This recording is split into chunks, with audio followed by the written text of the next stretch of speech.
Yeah, I'm ready. Okay, you guys ready? Okay, it's April 20th, 1995. This is the Smithsonian interview for Steve Jobs. Okay, I'd like to begin, Steve, with some background biographical information. Tell us about when you were born, where, your parents, your family, Sure. childhood memories. I was born in San Francisco, California, USA, planet Earth, on February 24th, 1955.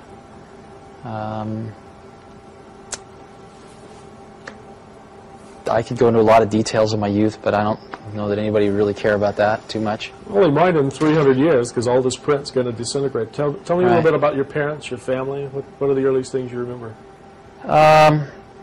55, Eisenhower was still president. Yeah, I don't remember him, but I do remember growing up in the, sort of the very late 50s, early 60s. It was a very interesting time in the United States of America. America was sort of at its pinnacle of post-World War II prosperity, I think, and everything had been fairly straight and narrow, from haircuts to culture in every way, and it was just starting to kind of broaden into the 60s where things were going to start expanding out in new directions. But it hadn't quite gone that way, and everything was still very successful, very young. America was seen very, very young and naive in many ways to me, from my memories of that time.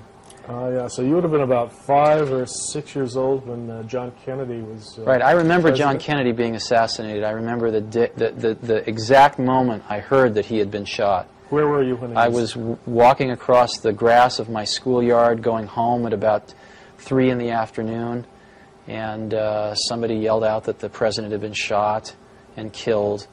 And I must have been about 7 or 8 years old then, I guess. And I knew exactly what it meant. I also remember very much the Cuban Missile Crisis. I probably didn't sleep for 3 or 4 nights because I was afraid if I went to sleep I wouldn't wake up.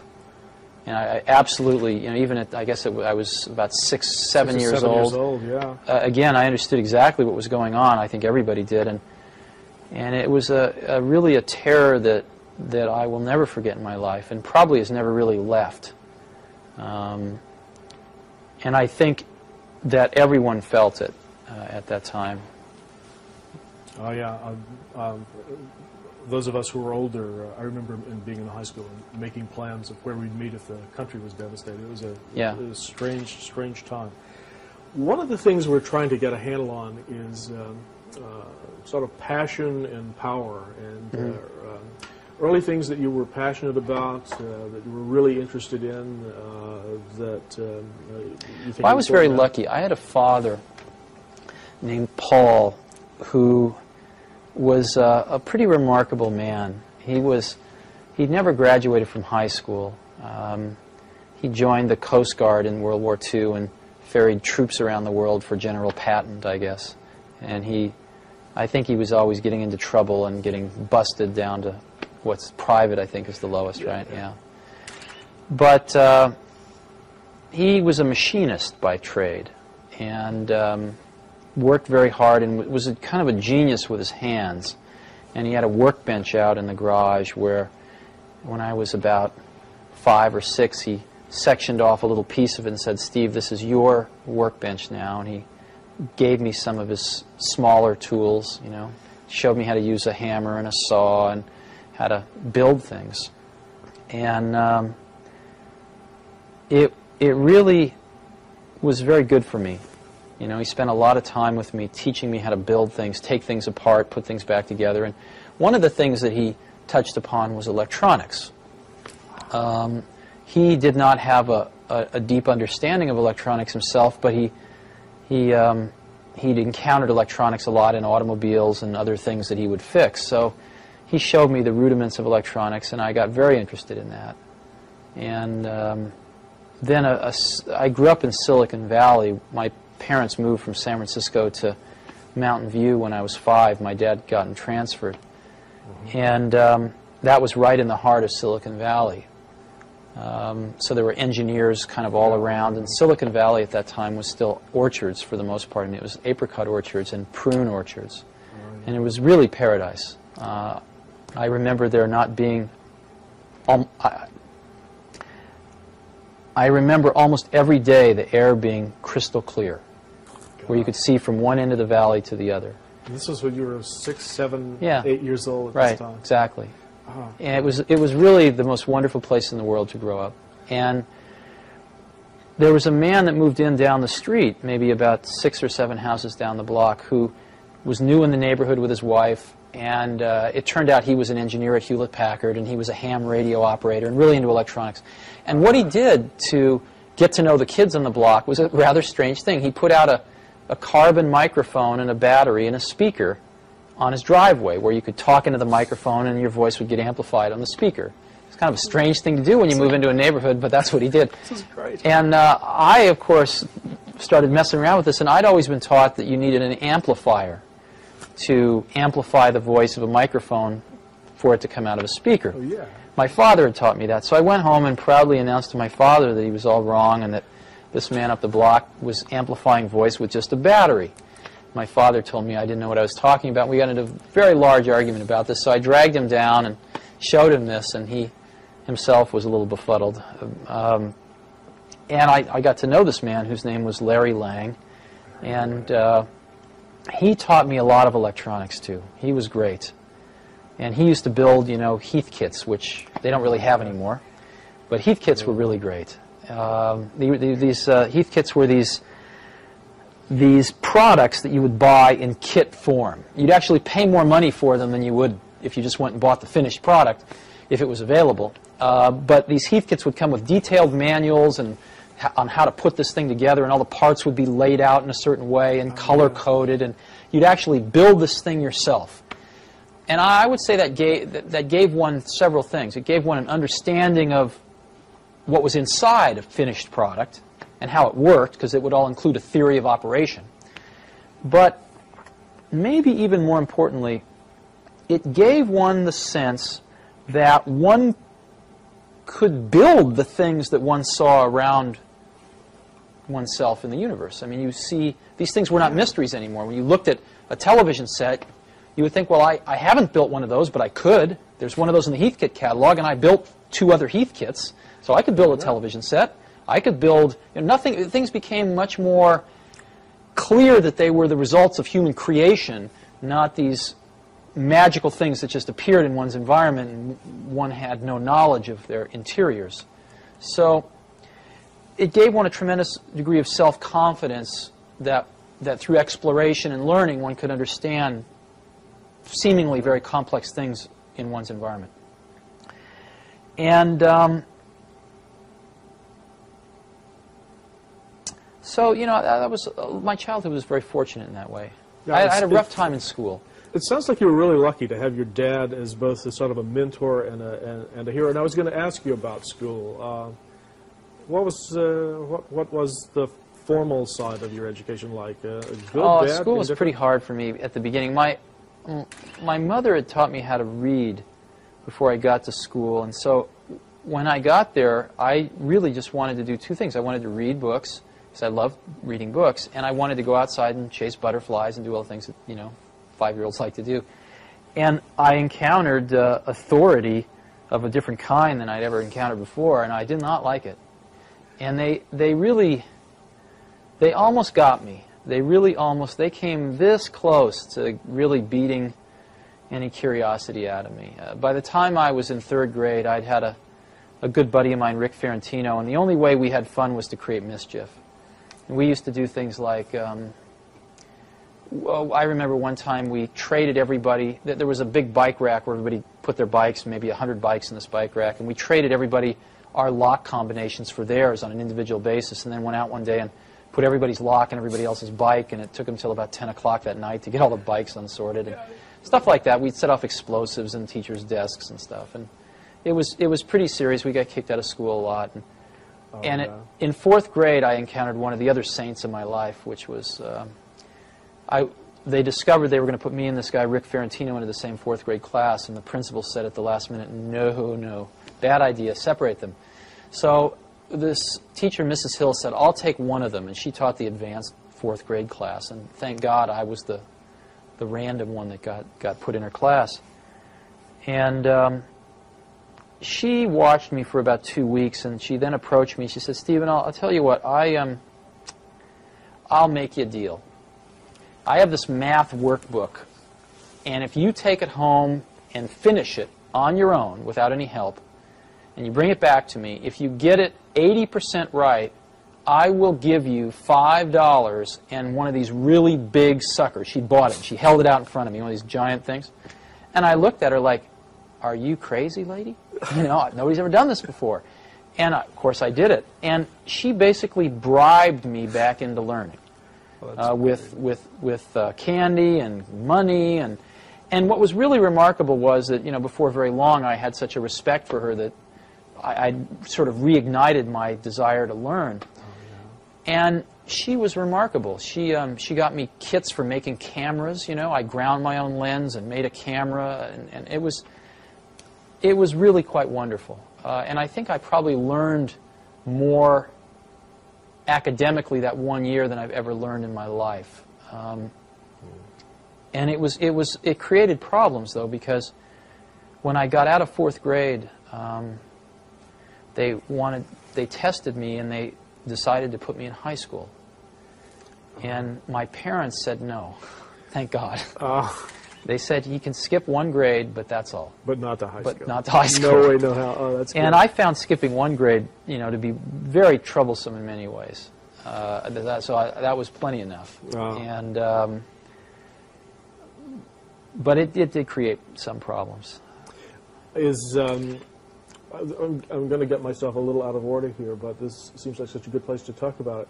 Is your experience in that 4th grade class, and do you think that had a major impact on your own interest in education? I mean, if there's anyone in the computer industry that's associated with computers and education, it's got to be you and Apple. I'm sure it did, but you know,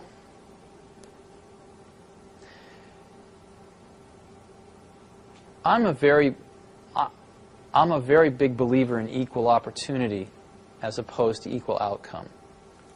I don't believe in equal outcome because, unfortunately, life's not like that, and it'd be a pretty boring place if it was. But I really believe in equal opportunity, and equal opportunity to me, more than anything, means a great education. Probably, you know, the second, maybe even more important is a great family life, but I don't know how to do that. I don't think anybody knows how to do that. But it pains me because we do know how to provide a great education. We really do. If we got our act together, we could make sure that every young child in this country got a great education. And we fall far short of that. And I know from my own education that if I hadn't encountered 2 or 3 individuals that spent extra time with me, I'm sure I would have been in jail. I'm 100% sure if it hadn't have been for Mrs. Hill in 4th grade and a few others, but maybe even especially her, I absolutely would have ended up in jail.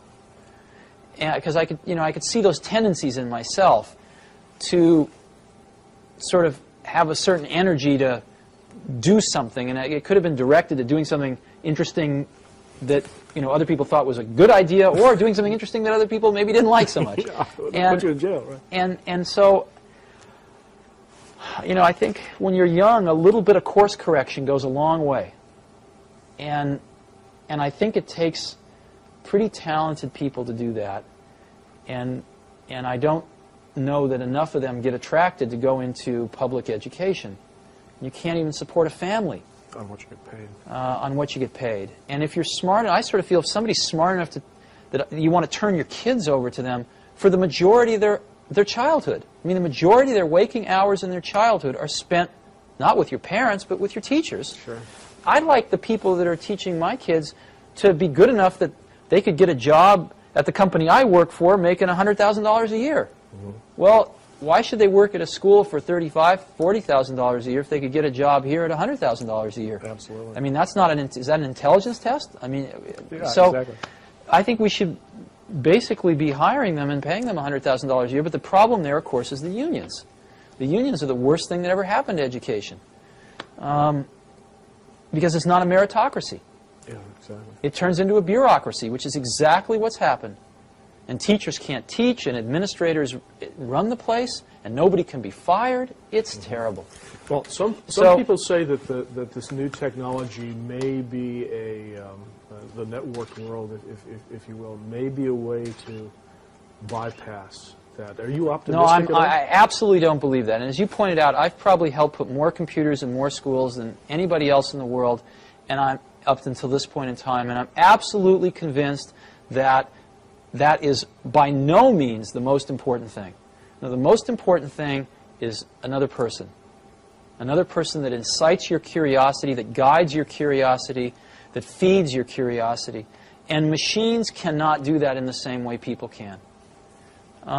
The elements of discovery are around you. You don't need a computer to know. I mean, you know, here. Why does that fall? You know why? Nobody knows why. Nobody in the entire world knows why that falls. We can describe it pretty accurately, but no one knows why. I don't need a computer to get a kid interested in that, to spend a week playing with gravity and trying to understand it and come up with reasons why.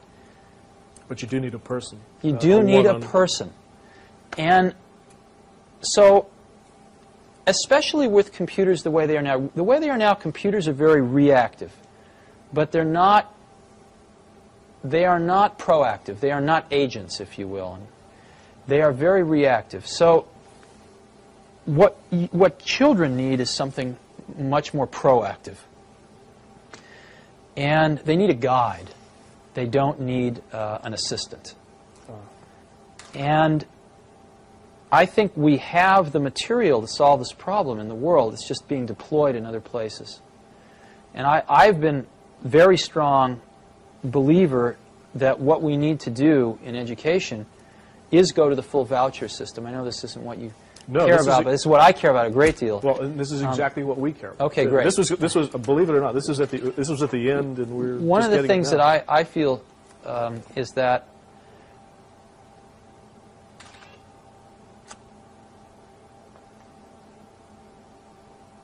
right now, you know, if you ask who are the customers of education, the customers of education are the society at large, employers that hire people, right, things like that. But ultimately, I think the customers are the parents, not even the students, but the parents. And the problem that we have in this country is that the customers went away. The customers stopped paying attention to their schools for the most part. And gave their kids to the... Well, what happened was that mothers started working. And they didn't have time to spend at PTA meetings and watching their kids' school. Schools became much more institutionalized. And parents spent less and less and less time involved in their kids' education. And what happens when a customer goes away and a monopoly gets control, which is what's happened in our country, is that the service level almost always goes down. I remember seeing a bumper sticker when the telephone company was all one, AT&T, the Bell system. I remember seeing a bumper sticker with the Bell logo on it, and it said, "We don't care. We don't have to." You know? And that's what a monopoly is. Sure. That's what IBM was in their day, and that's certainly what the public school system is. They don't have to care. Now, it turns out, let's go through some economics. The most expensive thing most people buy in their lives is a house. Second most expensive thing is a car, usually. And a car costs, average car is approximately about $20,000 now, $16,000, $20,000. And an average car lasts about, what, 8 years? Right? You buy another one? Yeah. So, approximately, $2,000 a year, right, for an 8-year commitment. Well, your child goes to school, right? Approximately 8 years in K through 8, right? Right. You don't like to switch schools. It's about an 8-year commitment. What does the state of California spend per pupil per year? I have no idea. In a public school? I have no idea. What they spend per year per pupil is about $4,400. Wow. Okay? Over twice as much as a car. Now, it turns out that when you go to buy a car, you have a lot of information available to you to make a choice, and you have a lot of choices. Oh, yeah. I mean, General Motors and Ford and Toyota and Chrysler and Nissan, they are advertising at me like crazy. I can't get through a day without seeing 5 car ads. And they seem to be able to make these cars efficiently enough that they can afford to take some of my money and advertise to other people with it. Sure. So that everybody knows all about these cars. And they keep getting better and better and better each year because there's a lot of competition. And there's a warranty. And there's a warranty, that's right. But in schools, since people don't feel like they're spending their own money, they feel like it's free, right? No one does any comparison shopping. Matter of fact, if you want to put your kid in a private school, you can't take the $4,400 a year out of the public school and use it. You have to come up with, you know, $5,000 or $6,000 of your own, or even $4,400 of your own money. Sure. Or more. I believe very strongly that if the country gave each parent a voucher, a check for $4,400 that they could only spend at any accredited school, that several things would happen. Number one, schools would start marketing themselves like crazy to parents to get students. Secondly, I think you see a lot of new schools starting. I've suggested as an example, if you go to Stanford Business School, they have a public policy track. They could start a school administrator track. So you could get a bunch of people coming out of college, tying up with somebody who just got out of business school. They could be starting their own schools. Sure. You could have 25-year-old kids out of college, very idealistic, full of energy. Instead of starting a Silicon Valley company, they'd start a school. And I believe they would do far better than many of our public school teachers do. The third thing you'd see is I believe that you would see the quality of schools, again, just like in a competitive market, start to rise. Some schools would go broke. A lot of the public schools would go broke. There's no question about it. It would be rather painful for the first several years. And deservedly so. But I think far less painful than the kids going through the system as it is right now. And some people, the biggest complaint is, of course, that schools would pick off all the good kids and all the bad kids would be left to wallow together in either a private school or the remnants of the public school.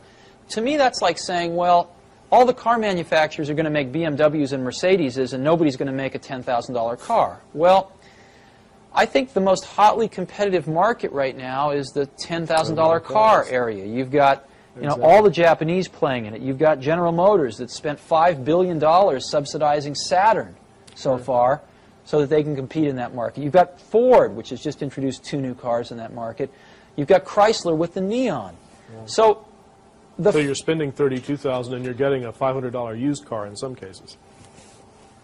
The market competition model seems to indicate that where there is a need, there is a lot of providers willing to tailor their products to fit that need, and a lot of competition which keeps forcing them to get better and better.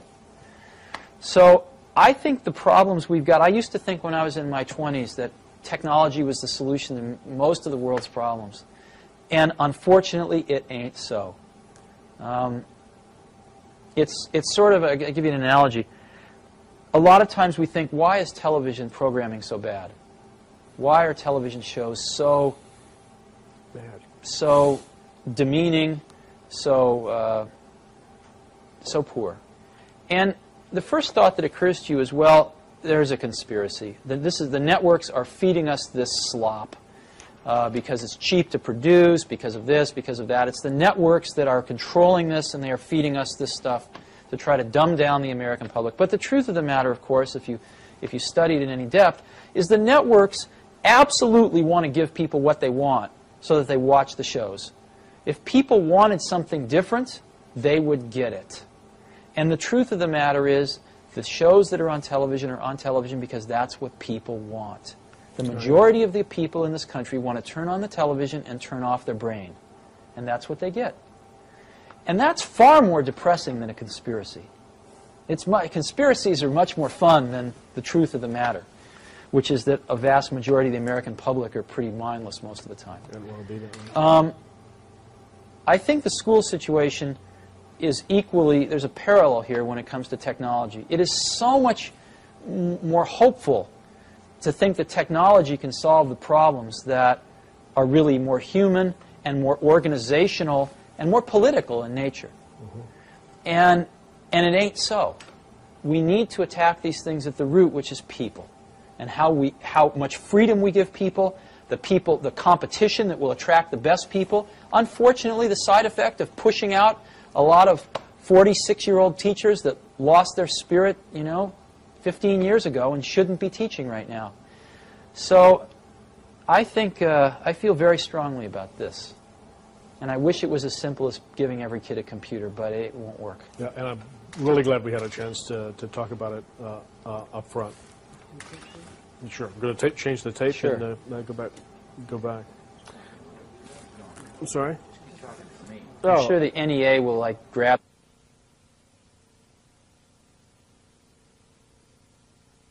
I wanted to make sure that we got covered.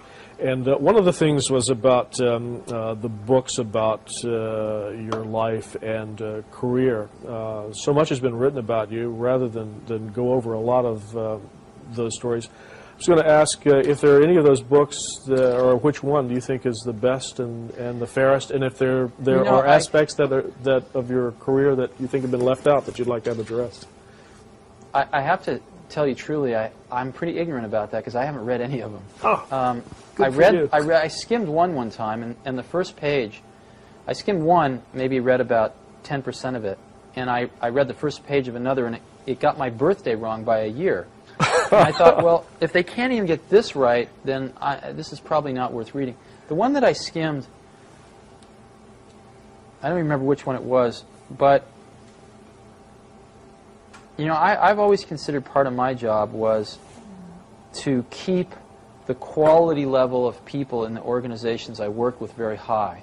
I mean, that's what I consider one of the few things I actually, can contribute individually myself versus the team that I work with is to really try to instill in the organization the goal of having only A players. Because in the field that I'm in, like in a lot of fields, the difference between maybe the worst taxi cab driver and the best taxi cab driver to get you across town Manhattan might be 2 to 1. Best one will get you there in 15 minutes. The worst one will get you there in half an hour. Or the best cook and the worst cook, maybe it's 3 to 1. Sure. Pick something like that. Most things in life, the best post person, the worst post person. In the field that I'm in, in software in particular, the difference between the best person and the worst person is about 100 to 1 or more. The difference between a good software person and a great software person is probably 50 to 1, 25 to 50 to 1. Huge dynamic range. And therefore, I have found, and not just in software, but in almost everything I've done, it really pays to go after the best people in the world. It's painful. It's very painful when you have some people that are not the best people in the world, and you have to get rid of them. To tell them. But I found that my job has sometimes been exactly that, to get rid of some of the people that didn't measure up. And I've always tried to do it in a humane way, but nonetheless, it has to be done, and it's not ever fun. Is that the hardest and most painful part of managing a company from your point of view? Oh, sure, of course. And so, but I've been, at times I've been pretty hard about it. And a lot of times people haven't wanted to leave, and I haven't given them any choices. So if somebody wanted to write a book about me, most of my friends would never talk to them, but they could go find, the handful of a few dozen people that I'd fired in my life that hated my guts. And that was certainly the case in this one book I skimmed. I mean, it was just, let's throw the darts at Steve. Oh, yeah. And, such is life. I mean, that's the sort of the world I've chosen to live in. And if I didn't like that part of it enough, I'd escape, and I haven't. So I'm willing to put up with that. But I certainly didn't find it very accurate. Okay, then this gives us a golden opportunity then to let you tell your own story for a while. And I've got a couple of questions I wanted to ask you about specifically about your experience at Apple. I mean, looking back at the years you were there, what, in your own view, were the accomplishments that you were most proud of?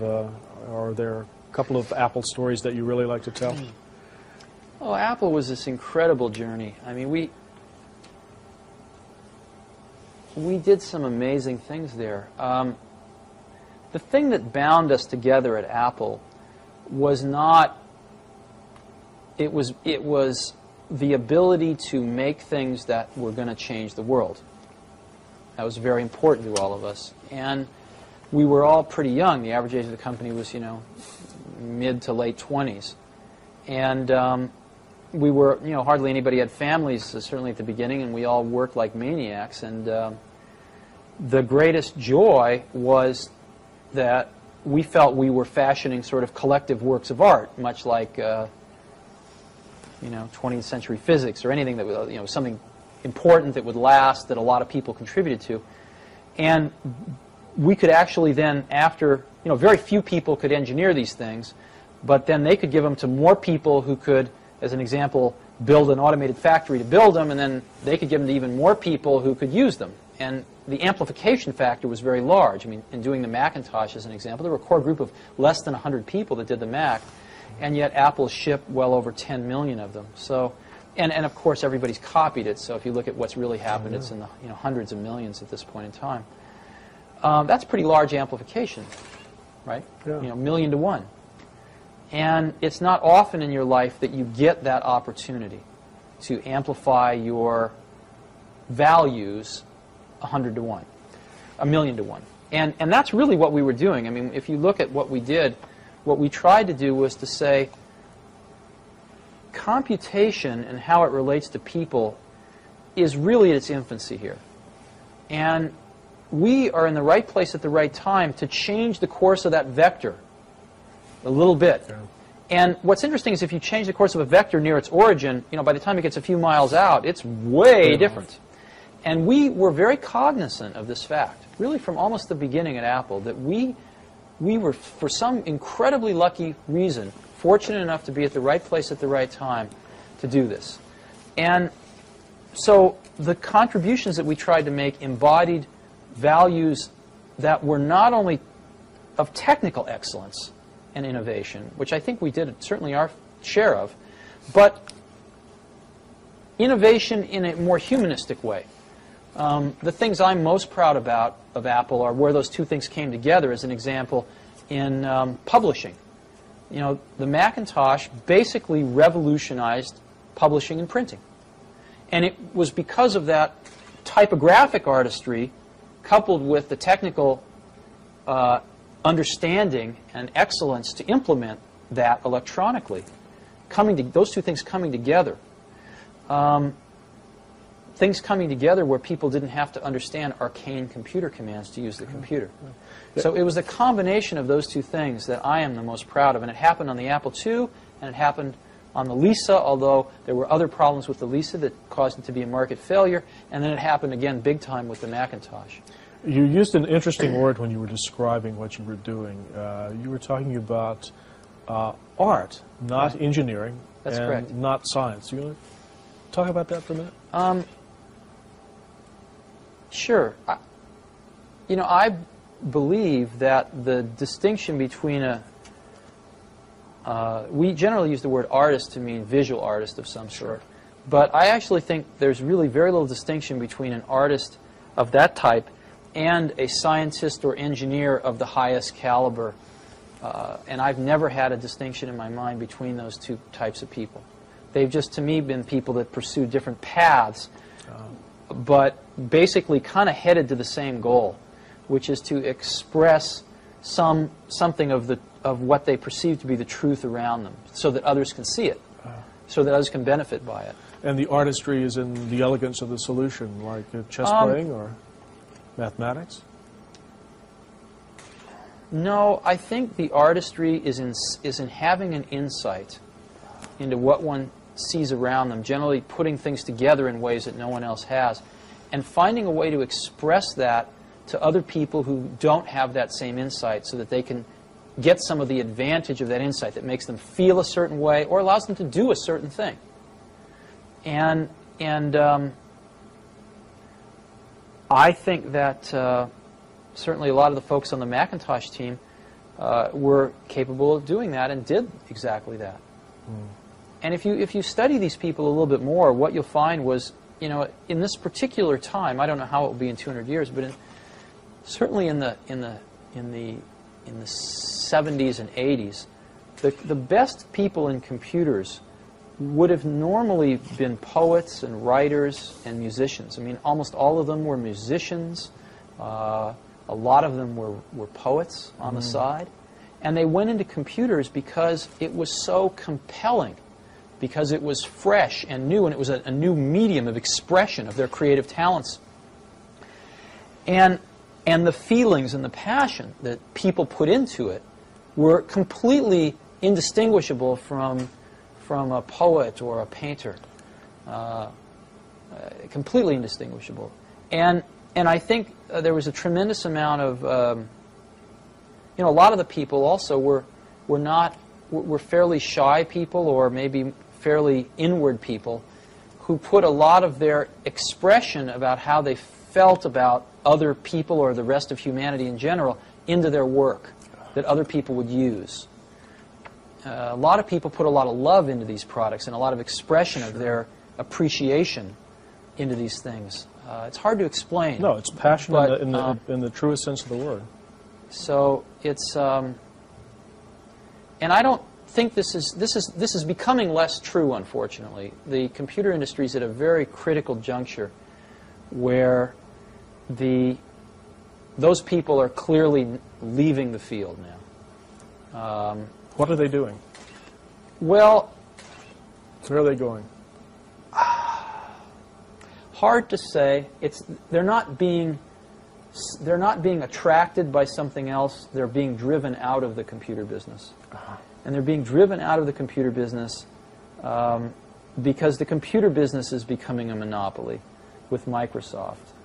And without getting into whether Microsoft gained this position legally or not, who cares? The end product of the position is that the ability to innovate in the industry is being sucked out dry. And I think the smartest people have already seen some of the writing on the wall and are starting to exit. And I think some of the smartest young people are really bailing out, questioning whether they're going to even get in. Yeah. So hopefully things will change over time, but I think it's kind of a dark period right now. We're entering that. Well, Apple had a reputation as a company that absolutely broke a mold and set its own course. Looking back from where you are today with Next, do you think, with what you know now, that as Apple grew big, it could have sustained that original approach, or did it have to become a big standard American computer company? Funny question. Apple did grow big and sustain that approach. When I left Apple, it was a $2 billion company. I mean, that's not too small. We were Fortune 300 and something, like the 350th largest company in the country. You know, when the Mac was introduced, we were $1 billion corporation. So Apple, you know, grew from nothing to $2 billion when I was there. That's a pretty high growth rate. And it grew 5 times since I left, basically on the back of the Macintosh. So I think what's happened since I left in terms of growth rate's been trivial compared with what it was like when I was there. No, what ruined Apple wasn't growth. What ruined Apple was values. John Sculley ruined Apple, and he ruined it by bringing a set of values to the top of Apple which were corrupt, and that corrupted some of the top people that were there, drove out some of the ones that were not corruptible, and brought in more corrupt ones, and paid themselves literally, collectively, you know, tens of millions of dollars, and cared really more about their own glory and wealth than they did about what built Apple in the first place, which was making great computers for people to use. They didn't care about that anymore. And they didn't have a clue about how to do it. And they didn't take any time to find out, because that's not what they cared about. They cared about making a lot of money. And so they had this wonderful thing that a lot of very brilliant people made called the Macintosh, and they got very greedy. And instead of following the original trajectory of the original vision, which was to make this thing an appliance and get this out there to as many people as possible, they went for profits, and they made outlandish profits for about 4 years. One of the most profitable companies in America for 4 years. And what that cost them was their future.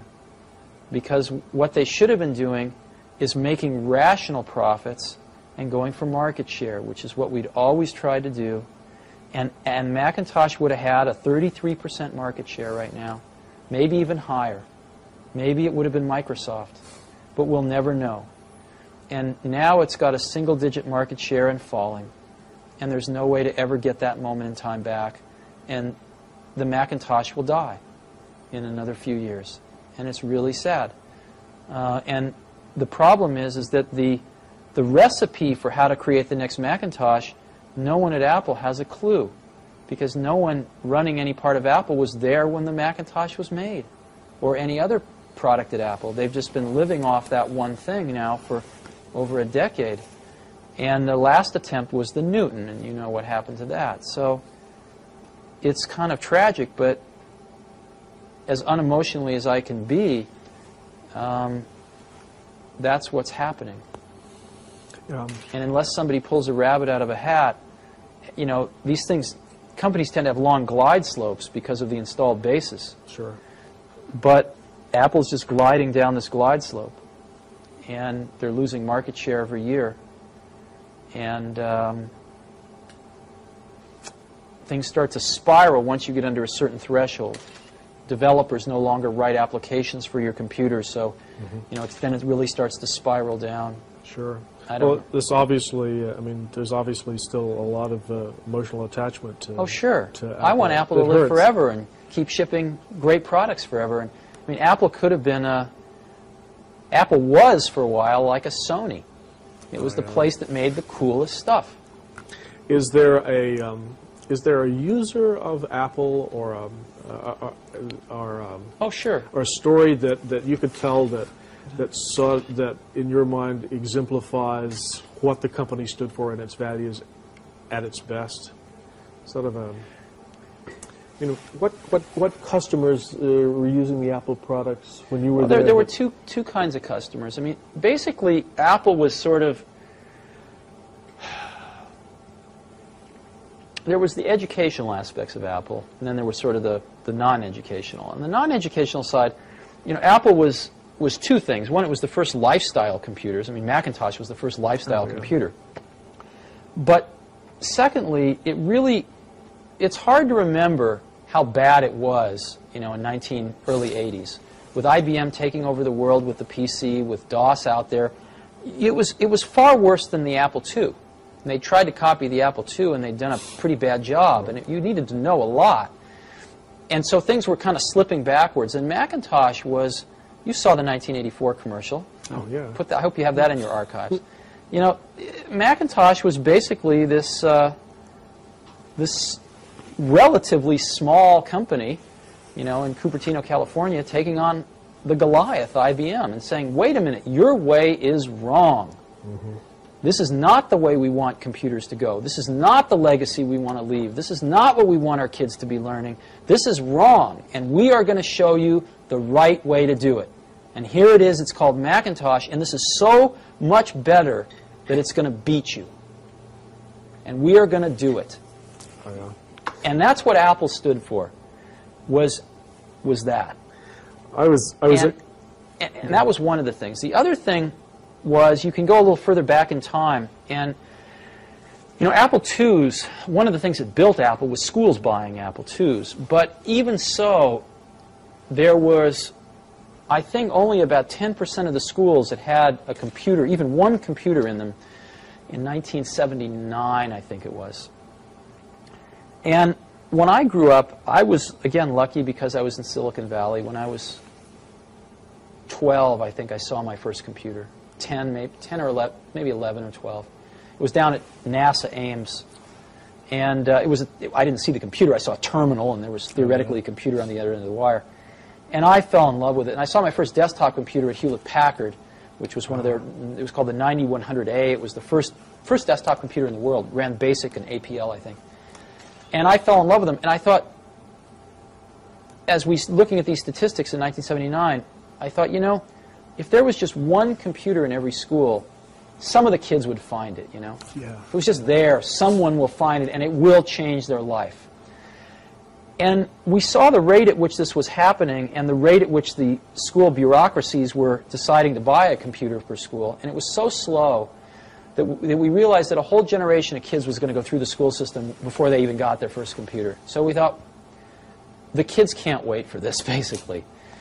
And we wanted to donate a computer to every school in America. It turns out there's about 100,000 schools in America, about 10,000 high schools, about 90,000 K through 8. And we couldn't afford that as a company.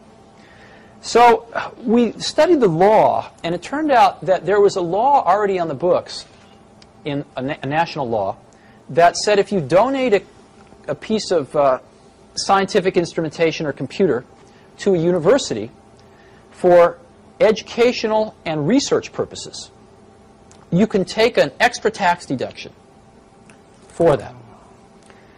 That basically means you don't make any money, you lose some, but you don't lose too much. You lose about 10%. And we thought if we could apply that law, if we could enhance that law a little bit to extend it down to K through 8 and remove the research requirements, so it just was educational, then we could give 100,000 computers away, one to each school in America, and it would cost our company $10 million. Which was a lot of money to us at that time, but it was a lot less than the $100 million it would cost us if we didn't have that. And we decided we were willing to do that. And we actually, it was the most incredible thing, one of the most incredible things I've ever done.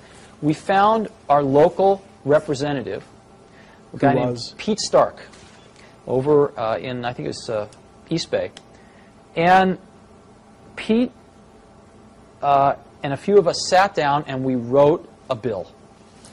We literally drafted a bill to make these changes, and we committed. We said if this law changes, we will donate 100,000 computers at a cost of $10 million to us.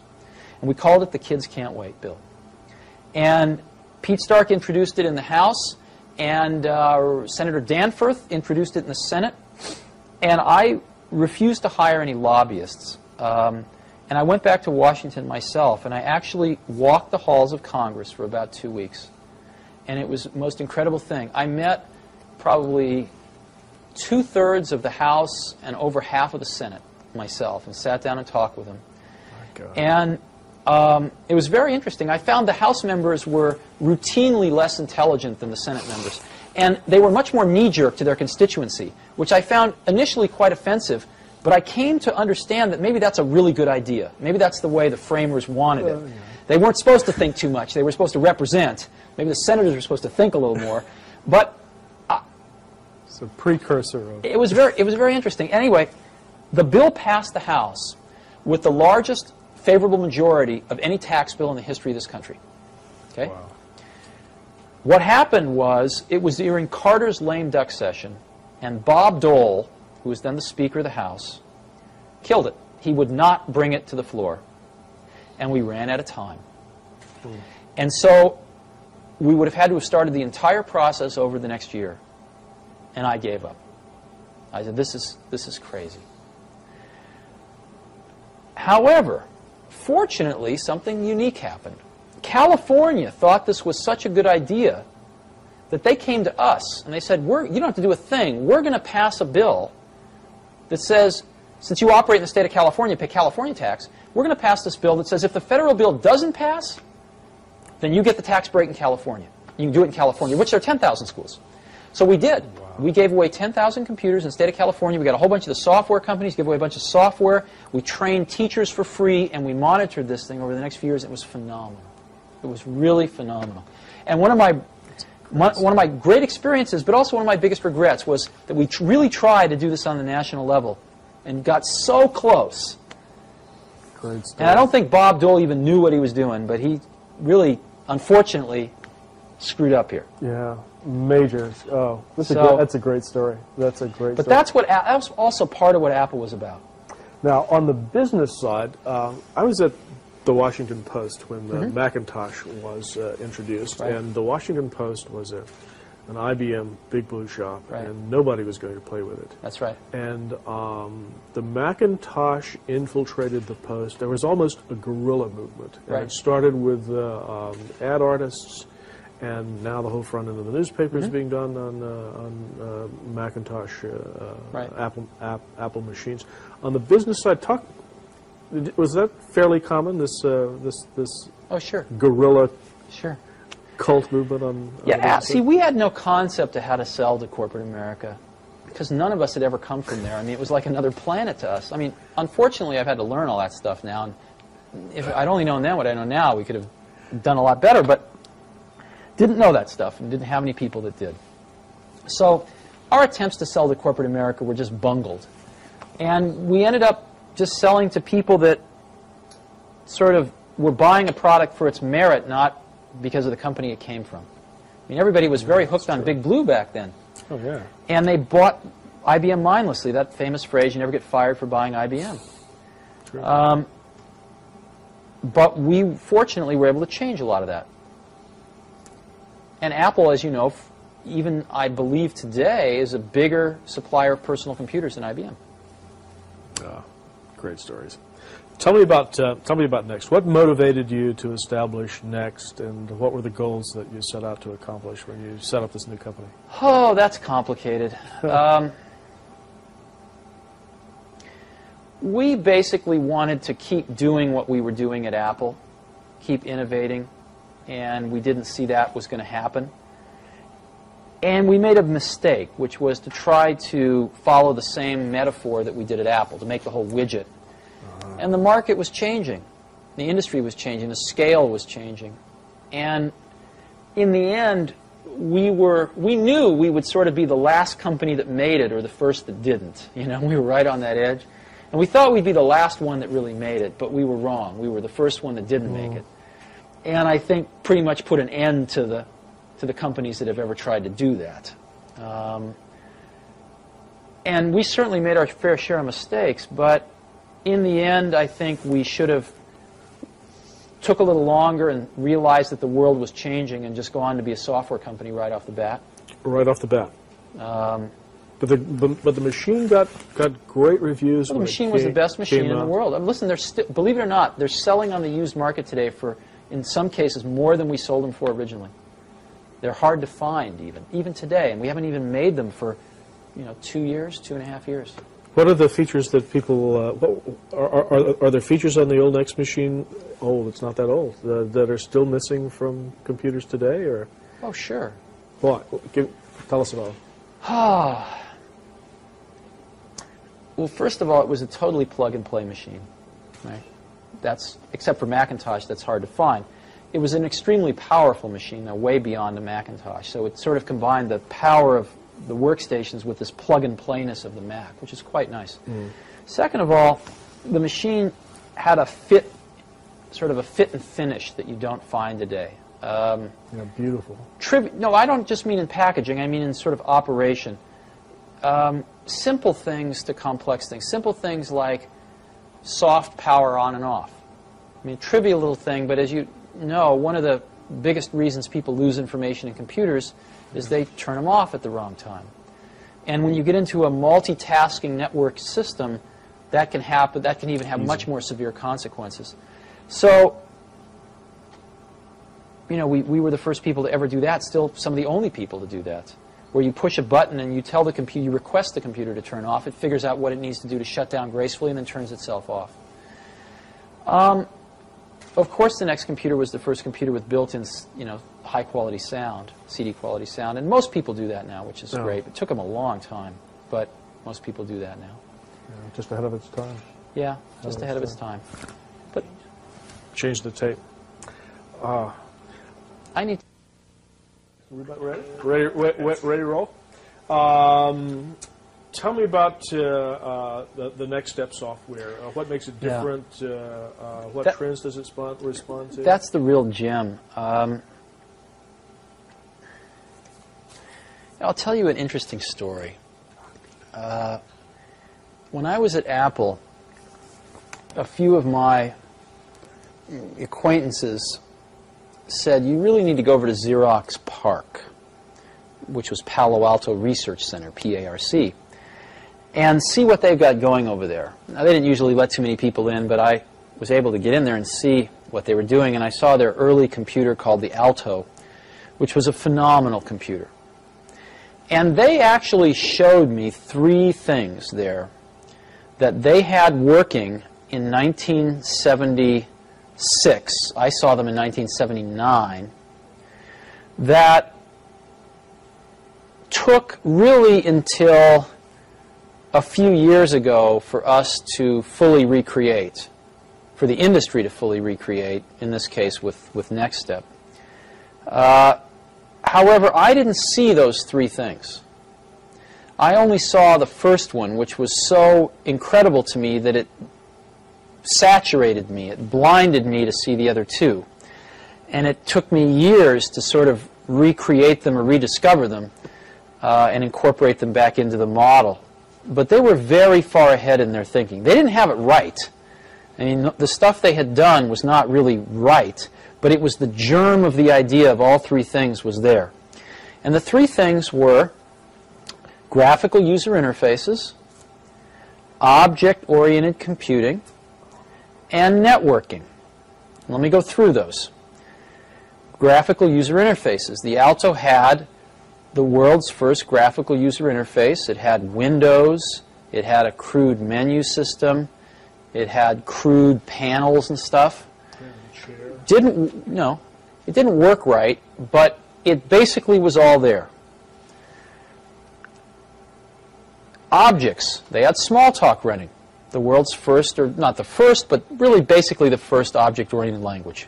Simula was sort of the first, but Smalltalk was the first official object-oriented language. Third, networking. They invented Ethernet there, as you know, and they had about 200 Altos with servers hooked up in a local area network there, doing email and everything else over the network, all in 1979. I was so blown away with the potential of the germ of that graphical user interface stuff I saw that I didn't even assimilate or even stick around to investigate fully the other 2. What Next Step was the completion of turning some of that vision into a reality, incorporating the world's first truly commercial object-oriented system, Next Step, and really for its time being the most networked system in the world when it came out.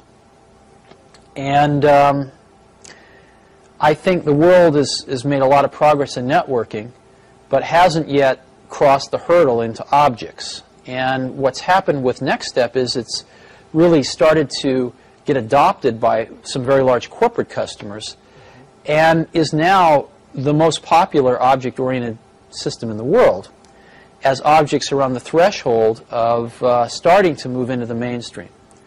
And so the company last year recorded its first profit in its 9 years history and sold $50 million worth of software. I think we're going to have some significant growth this year.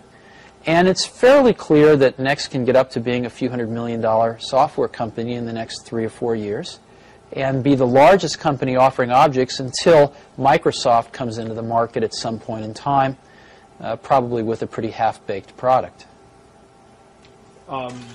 Some people say that in the future, object-oriented software is going to be the only kind of... of course that's true. Yeah, the minute... I remember it being at Xerox in 1979 because it was one of those sort of apocalyptic moments. Yeah. I remember within 10 minutes of seeing the graphical user interface stuff, just knowing that every computer will work this way someday. I mean, it's so obvious once you saw it. It didn't require tremendous intellect. You just looked at it. Of course, every computer is going to work this way. This is so clear. The minute you understand objects, it's exactly the same feeling. All software will be written using object-oriented technology someday. You can argue about how long it's going to take, i.e. when. You can argue about who the winners and losers are going to be, but I don't think a rational person can argue about its inevitability. Give me your thoughts on the current status and the future of the Internet and the commercial online services and how they're affecting computer development. The Internet and the World Wide Web, because they've become one thing now, are clearly the most exciting thing going on in computing today. And they're exciting for 3 or 4 reasons. Number one, ultimately computers are turning into communications devices. I mean, ultimately we're spending more and more of the cycles of the computer to not only make it easy to use, but to make it easy to communicate. And the web is the missing piece of the puzzle, which really is going to power that vision much further forward.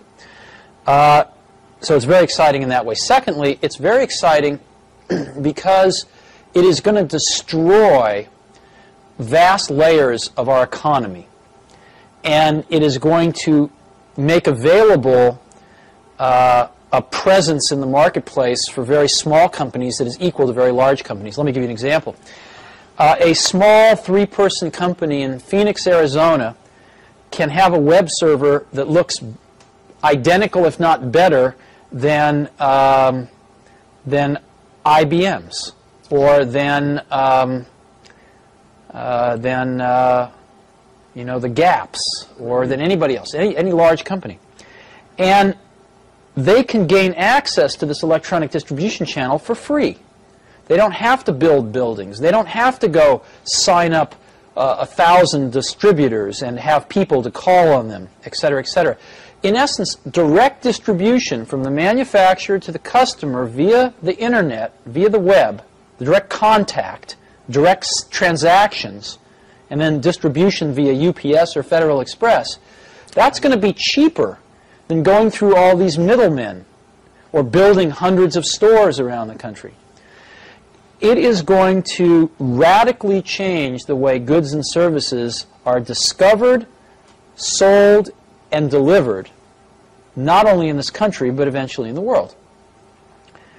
And as you know, electrons travel at the speed of light, and so it tends to bring the world much closer together in terms of providers and customers. That's very exciting. The leveling of big and small, the leveling of close, near, and distant. The third reason it's very exciting is because Microsoft doesn't own it, and I don't think they can. I think it's the one thing in the industry that Microsoft probably can never own. And I think one of the things that's essential is that the government continue to fund the Internet as a public trust, as a public facility, and remove any of these ridiculous notions of privatizing it that have been brought up. I don't think they're going to fly, thankfully. The Internet costs the U.S. government about $50 to $75 million a year. This is peanuts for what it's doing right now. And even if that cost someday escalated to, $500 million a year, which of course you could build the whole Internet each year for that from scratch if you had to. You could replace all the equipment, etc. That would be an extraordinarily small price to pay for keeping it from getting into the hands of any one company, and thereby starting to destroy or control the innovation that could take place around the Internet. It's the one last bright spot of hope in the computer industry for some serious innovation to happen at a rapid pace. And what's also great about it is, again, the U.S. is in the forefront here. Sure. That's what's great about the whole personal computer and software industry, but this is another example of where the U.S. is in the forefront. I think it should be kept open. It should be kept free. Yeah. How do you feel about? I mean, the World Wide Web is becoming a global phenomenon. Yes. Well, are you optimistic about it staying free? Yes, I am optimistic about it staying free. But before you say it's global too fast, it's estimated that over 1/3 of the total Internet traffic in the world originates or destines in California. So I actually think this is pretty typical, where California, again, is certainly in the leading edge of this not only technical but cultural shift. So I do expect the web to be a worldwide phenomenon, distributed fairly broadly.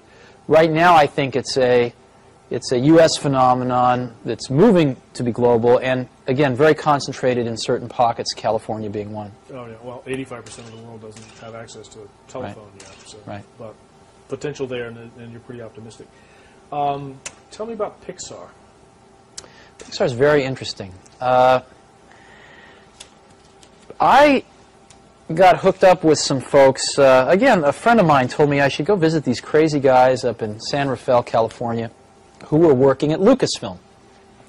Now, George Lucas, whom you know, produced the Star Wars film trilogy, was a smart guy. And at one point, when he had a lot of money coming in from these films, realized that he ought to start a technology group. He had a few problems he wanted to solve. Let me give you an example of one. When you make a copy of an analog audio recording, like a tape cassette to another tape cassette, you pick up noise artifacts. In this case, hiss on the tape. If you make a second-generation copy, it gets worse exponentially. The same is true of optical analog copies. If you take a piece of film, make an optical copy, you pick up noise artifacts, in this case optical noise, which comes across as blurriness in some cases, comes across as other noise artifacts in other cases. Now, George, to make Star Wars, actually had to composite together up to 13 pieces of film for each frame. The matte paintings for the backgrounds might be a few pieces of film. The models might be a few pieces of film. The live action might be a few pieces of film. Some special effects might be a few pieces of film. And every time he'd make a copy to composite two together, then add a third, then add a fourth, he was adding noise artifacts in each generation. And if you go buy a Laserdisc of any of the Star Wars movies and you stop it on some of the frames, they are really grungy, incredibly noisy, very bad quality. George, being the perfectionist he was, who figured out how to do this at all, said, I'd like to do it perfectly. I'd like to do it digitally, and nobody had ever done that before. So he hired some very smart people, and they figured out how to do it for him, digitally with no noise artifacts. Software, and they actually built some specialized hardware at the time. George, at some point, decided that this was costing him several $1 million a year and decided he didn't want to fund it anymore. So I bought this group from George Lucas, and I incorporated it as Pixar, and we set about basically revolutionizing high-end computer graphics. If you look at the 10 most important revolutions in high-end computer graphics in the last 10 years, 8 of them have come out of Pixar. All of the software that was used to make Terminator, as an example, to actually construct the images you saw on the screen, or Jurassic Park with all the dinosaurs, was Pixar software. Industrial Light and Magic uses it as the basis for all of their stuff. But Pixar had another vision than to do special effects. Pixar's vision was to tell stories, to make real films. And so our vision was to make the world's first animated feature film that was completely computer synthetic. Sets, characters, everything. And after 10 years, we have done exactly that. We have developed the tools, which are all proprietary, to do this, to manage the production of this thing, as well as the drawing of this thing and the computer synthetic drawing. And we are finishing up making the world's first computer animated feature film. Pixar has written it, directed it, producing it, and the Walt Disney Corporation is distributing it. And it's coming out this year as Walt Disney's Christmas picture. It's coming out November 11th, I believe, and it's called Toy Story. And you will hear a lot about it because I think it's going to be the most successful film of this year. Fantastic. It's phenomenal. Tom Hanks is the main character's voice. Tim Allen is the second main character. Randy Newman's doing the music for it. And it's just phenomenal. Yeah. Since this is going to be embargoed for a while, can you tell me a little bit about the story, or? Yeah, but there's no purpose. In 300 years, they'll have seen it already. So that's true. I'm losing my sense of myself. We've got a couple of more serious questions, and then I'd like to just give you a chance to say anything else that you wanted to add. Just back on Pixar again for a minute, though. There's a lot of hoopla now about sort of Hollywood and Silicon Valley converging, where they call it Sillywood, I think. The Pixar really is going to be the first digital studio in the whole world, and really combines art and technology together in, again, a very wonderful way. Pixar's got, by far and away, the best computer graphics talent in the entire world, and it now has the best animation and artistic talent in the whole world to do these kinds of films. We have the second largest group of animators in the world now outside of Disney. We think the most talented in the world, working side by side with these computer scientists, the best graphics people in the world. And there's really no one else in the world that could do this. It's really phenomenal. I think we're probably close to 10 years ahead of anybody else.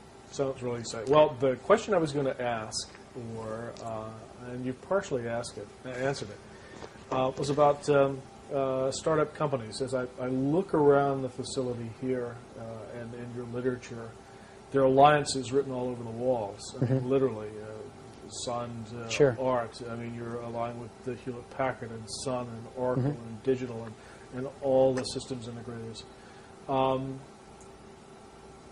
Communications companies and information technology companies are merging and becoming one. Do you think that it will ever be possible for a new major startup company to develop if they're going to focus on major applications or software ever again? Will there ever be another? Yeah, I think yes.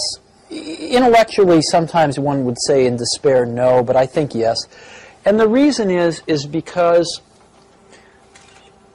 it's not, technology keeps on advancing, so there are opportunities, but the thing that makes it possible is that human minds settle into fixed ways of looking at the world. And that's always been true, and it's probably always going to be true. And I think, I've always felt that death is the greatest invention of life. I'm sure that life evolved without death at first, and found that without death, life didn't work very well, because it didn't make room for the young who didn't know how the world was 50 years ago, who didn't know how the world was 20 years ago, but who saw it as it is today without any preconceptions, and saw and dreamed how it could be based on that, who were not satisfied based on the accomplishments of the last 30 years, but who were dissatisfied because the current state didn't live up to their ideals. Without death, there would be very little progress. And so one of the things that happens in organizations as well as in people is they settle into ways of looking at the world and become satisfied with those. And the world changes and keeps evolving, and new potential arises, but these people that are settled in don't see it. And that's what gives startup companies their greatest advantage, is the sedentary point of view of large companies. And in addition to that, large companies usually do not have very efficient communication paths from the people closest to some of these changes at the bottom of the company to the top of the company, which are the people making the big decisions. And so by the time, there may be people at the lower levels of these companies that see these changes coming, but by the time the word ripples up to the highest levels where they can do something about it, sometimes 10 years passes. And even in the case where part of the company does the right thing, at the lower levels, usually the upper levels screw it up somehow. I mean, IBM in the personal computer business was a good example of that. So I think as long as humans don't solve this human nature trait of sort of settling in to a worldview after a while, there will always be opportunity for young companies as well as young people to innovate, as it should be. And that was going to be my closing question before I gave you a chance to just sort of free associate on your own. And that is to talk to young people who sort of look to you as a role model. Opportunities for innovation you think are still possible. What are the factors for success for young people today, and what pitfalls should they avoid? If you're playing the role of elder statesman. For entrepreneurs? Yeah, for young entrepreneurial. Oh, I get asked this a lot, and I have a pretty standard answer, which is a lot of people come to me and they say, well, I want to be an entrepreneur. And I go, oh, that's great. What's your idea? And they go, well, I don't have one yet. And I say, well, I think you should go get a job as a busboy or something until you find something you're really passionate about, because it's a lot of work. And I'm convinced that about half of what separates the successful entrepreneurs from the non-successful ones is pure perseverance. It is so hard. You pour so much of your life into this thing, and there are such rough moments in time that most people give up. I don't blame them. I mean, it's really tough, and it consumes your life. I mean, if you've got a family and you're in the early days of a company, I can't imagine how one could do it. I'm sure it's been done, but it's rough. I mean, because it's pretty much an 18-hour-a-day job, 7 days a week for a while. So unless you have a lot of passion about this, you're going to not survive. You're going to give it up. So you got to have an idea or a problem or a wrong that you want to right that you're passionate about. Otherwise, you're not going to have the perseverance to stick it through. And I think that's half the battle right there. Well, I lied, because your talking made me think of the other side of that. We talked about the passion side. What would you say? There's passion and there's power. What would you say about the responsibilities of power once you've achieved a certain level of success? Power? Yeah. What is that? You need passion to build a company like Apple or IBM or any other major company. But once you've taken the passion to that level and have built a company, and or in a position like Bill Gates at Microsoft or anybody else, yourself, what are the responsibilities of those who have succeeded and have economic power, social power? I mean, you've changed the world. What are your responsibilities within that framework or paradigm? Oh, I think, that question can be taken on many levels. Obviously, if you're running a company, you have responsibilities. But as an individual, I don't think you have responsibilities. I think the work speaks for itself.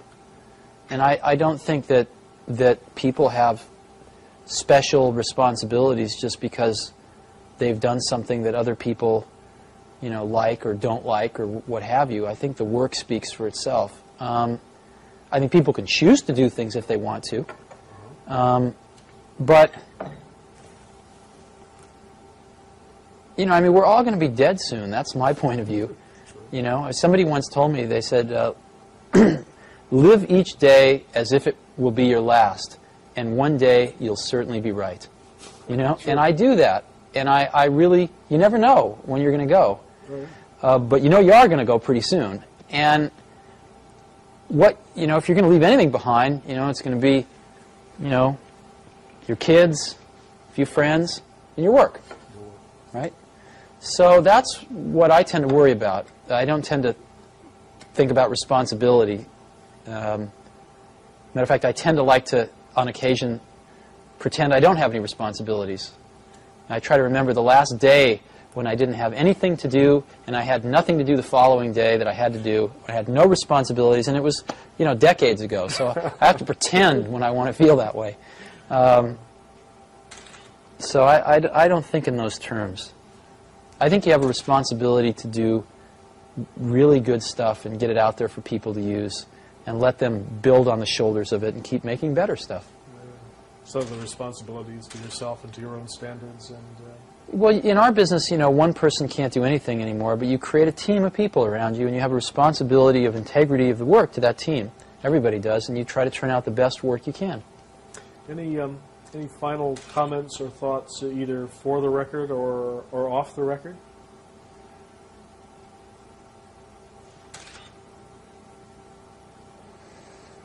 No, not really.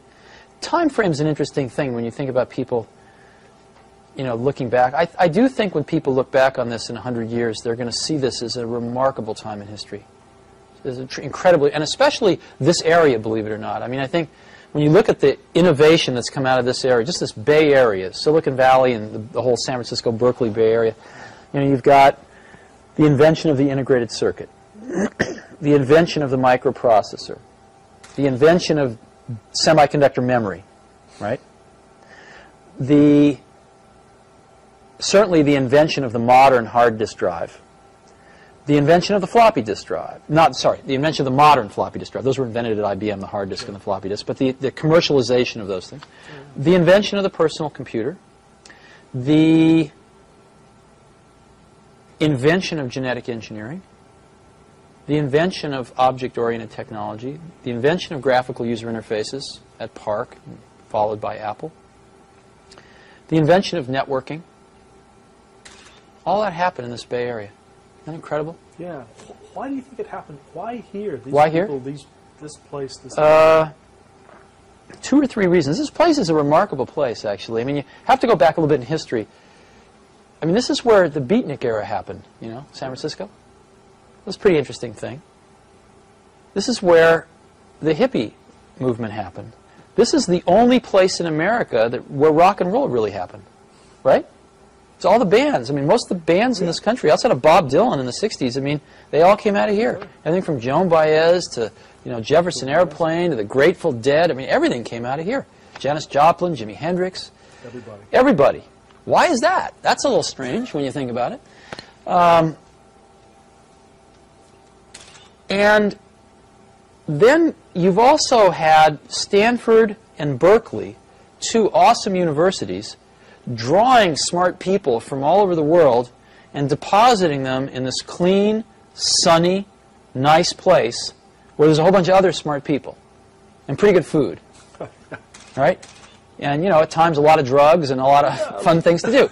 So they stayed. And so there's a lot of human capital pouring in here, right? A lot of human capital. Really smart people. The average, you know, people seem pretty bright here relative to the rest of the country, and people seem pretty open-minded here relative to the rest of the country. And I think it's just a very unique place. And I think it's got the track record to prove it. So that tends to attract more people, too. And I give a lot of credit to the universities. Probably the most credit of anything to Stanford and Berkeley, UC Cal. Yeah. That's great. Thanks. Well, I cannot tell you how much we appreciate that. Sure, I hope it's helpful. Oh, and it will be. We'll give you a copy of this. And one. Well, I just did David Packard yesterday, and